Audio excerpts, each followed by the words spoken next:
Elections, चुनाव एक प्रजातांत्रिक देश का सबसे इंपॉर्टेंट पिलर होता है इलेक्शंस।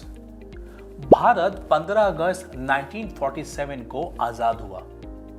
26 नवंबर 1949 कॉन्स्टिट्यूशन को ऑफिशियली अडॉप्ट किया गया और 26 जनवरी 1950 यानी कि रिपब्लिक डे के दिन कॉन्स्टिट्यूशन को एग्जीक्यूट किया गया। भारत में पहली बार इलेक्शंस हुए 1951 और 1952 के बीच। अगर देखा जाए तो किसी भी देश में अगर इलेक्शन हो रहा हो तो उसके दो निर्णायक सरकारें बनती हैं। पहली तरह की सरकारें होती हैं प्रेसिडेंशियल फॉर्म ऑफ गवर्नमेंट, यानी राष्ट्रपति का चुनाव किया जाता है, यानी कि अमेरिका। दूसरा पार्लियामेंट्री फॉर्म ऑफ गवर्नमेंट, जैसे कि भारत, जहां पर नियुक्त किए जाते हैं प्रधानमंत्री। भारत का parliamentary form of government bicameral है, लोकसभा और राज्यसभा। लोकसभा में जो इलेक्शंस होते हैं वहां होता है डायरेक्ट इलेक्शंस, यानी कि भारत के नागरिक खुद ही चुनाव में भागीदारी यानी पार्टिसिपेशन करते हैं और अपने कॉन्स्टिट्यूएंसी से एमपी को चुनते हैं। वहीं अगर राज्यसभा की बात करूं तो यहां इनडायरेक्ट इलेक्शंस होते हैं, जहां पर हमारे चुने गए कैंडिडेट हमारे लिए वोट करते हैं। और तीसरा प्रकार होता है बाई इलेक्शन, यानी जब किसी कॉन्स्टिट्यूएंसी में वो कैंडिडेट किसी कारणवश मृत्यु को प्राप्त हो जाते हैं या रिजाइन कर देते हैं या डिस्क्वालीफाई हो जाते हैं तो वहां बाई इलेक्शन कराया जाता है। भारत में डायरेक्ट इलेक्शंस होते हैं लोकसभा में, राज्यों में यानी कि स्टेट में विधानसभा के लिए, और लोकल बॉडीज में म्युनिसिपैलिटीज और पंचायती इलेक्शंस में। यहां जो मेथड काम करती है उसे कहते हैं first pass the post system, यानी कि जिस कैंडिडेट को सबसे ज्यादा वोट्स मिले हैं वही विजयी घोषित किया जाएगा। इनडायरेक्ट इलेक्शंस की बात करूं तो ये देखा जाता है राज्यसभा में वाइस प्रेसिडेंट और प्रेसिडेंट के चुनाव के लिए। यहां पर जो मेथड काम आती है उसे कहते हैं proportional representation with single transferable vote, और यहां पर 50% से ज्यादा वैलिड वोट्स आपको मिलने चाहिए। भारत में free, fair and without any बायस चुनाव का आयोजन करने के लिए एक संवैधानिक संस्थान को बनाया गया, इलेक्शन कमीशन। अनुच्छेद 324 हमारे संविधान का ये बताता है कि इलेक्शन कमीशन हमारे देश में जैसे कि राष्ट्रपति, उपराष्ट्रपति, लोकसभा, राज्यसभा, विधानसभा, विधान परिषद इलेक्शंस को ऑर्गेनाइज करेंगे। अगर हम देखें तो इलेक्शन कमीशन को बनाया गया था 25 जनवरी 1950 में और इसका हेडक्वार्टर्स है न्यू दिल्ली में। 1950 में जब इलेक्शन कमीशन बना तो उस वक्त केवल एक चीफ इलेक्शन कमिश्नर होते थे और भारत के पहले चीफ इलेक्शन कमिश्नर थे सुकुमार सेन। 16 अक्टूबर 1989 में संशोधन किया गया और चीफ इलेक्शन कमिश्नर के साथ जोड़ दिए गए 2 इलेक्शन कमिश्नर। टेन्योर की बात करूं तो 6 इयर्स और 65 years of age, whichever is earlier.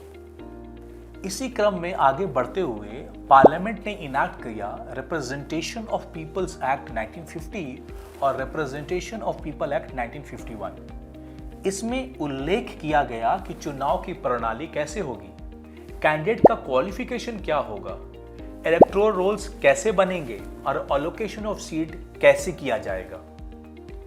अनुच्छेद 84 में यह बताया गया कि मेंबर ऑफ पार्लियामेंट बनने के लिए क्या क्वालिफिकेशन चाहिए, जैसे कि इंडियन सिटीजनशिप होना, लोकसभा के लिए नॉट लेस देन 25 इयर्स और राज्यसभा के लिए नॉट लेस देन 30 इयर्स। वहीं आर्टिकल 173 में बताया गया कि स्टेट लेजिस्लेटिव असेंबली और लेजिस्लेटिव काउंसिल में जाने के लिए क्या क्वालिफिकेशन चाहिए। एक, भारत की नागरिकता, लेजिस्लेटिव काउंसिल के लिए नॉट लेस देन 30 इयर्स और लेजिस्लेटिव असेंबली के लिए नॉट लेस देन 25 इयर्स। सबसे महत्वपूर्ण अनुच्छेद 326 जो भारत के हर नागरिक को कहता है कि irrespective of caste, creed, sex, religion, gender और economic status you have the right to vote. Bharat में पहली बार जनरल इलेक्शंस हुई 1951 से लेकर 1952 तक। इसमें वोटिंग एज थी 21 वर्ष। आगे 61st कॉन्स्टिट्यूशनल अमेंडमेंट एक्ट 1989 हुआ और विधानसभा और लोकसभा के लिए जो बेयर मिनिमम वोटर्स की एज थी उसको 21 वर्ष से घटाकर 18 वर्ष कर दिया गया। भारत में 1951-52 में जब जनरल इलेक्शन शुरू हुए तो वोटर्स अपना मतदान बैलेट पेपर के माध्यम से करने लगे। 1982 में पहली बार इलेक्ट्रॉनिक वोटिंग मशीन का इस्तेमाल किया गया केरला के बाई इलेक्शंस में।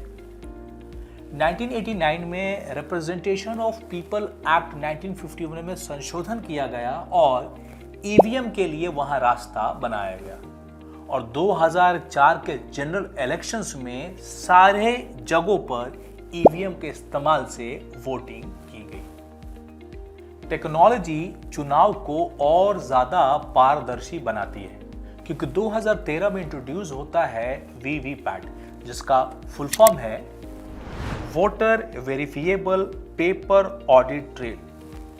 इसके माध्यम से जब भी कोई वोटर ईवीएम मशीन में वोट करता है और बटन दबाता है तो उसने जिसको भी वोट किया है उस पार्टी का सिंबल और नाम 7 सेकंड के लिए विजिबल होता है और वापस से उस बॉक्स में लॉक हो जाता है। 2013 में वीवीपैट का सबसे पहली बार इस्तेमाल नागालैंड में किया गया। 2004 के जनरल इलेक्शन में 8 कॉन्स्टिट्यूएंसी में वीवीपैट का इस्तेमाल हुआ और 2019 से अब भारत के सारे इलेक्शंस में वीवीपैट का इस्तेमाल किया जा रहा है। 2013 में सुप्रीम कोर्ट ने एक जजमेंट दिया, नोटा। अगर किसी कॉन्स्टिट्यूएंसी में वोटर्स को लगता है कि वहां कोई भी प्रत्याशी उनके मापदंड पर खरा नहीं उतरता तो वो नोटा का बटन दबा सकता है, यानी नन ऑफ द अबव। इसका अर्थ है कि वहां के वोटर्स को नहीं लगता कि कोई प्रत्याशी वहां से चुना जाना चाहिए। अगर हमारे इलेक्शन में कोई डुप्लीकेसी ना हो और फ्री और फेयर तरीके से इलेक्शन हो, इसलिए जब भी आप वोट करने जाएंगे तो आपके हाथ में केमिकल लगाया जाएगा जिसका नाम है सिल्वर नाइट्रेट। ऐसे और वीडियोस के लिए आप गैलेक्सी यूट्यूब चैनल को सब्सक्राइब कर लीजिए। अगर आपको Indian temple architecture military bases के बारे जानना है तो आप दिए गए लिंक पर क्लिक कर सकते हैं। धन्यवाद।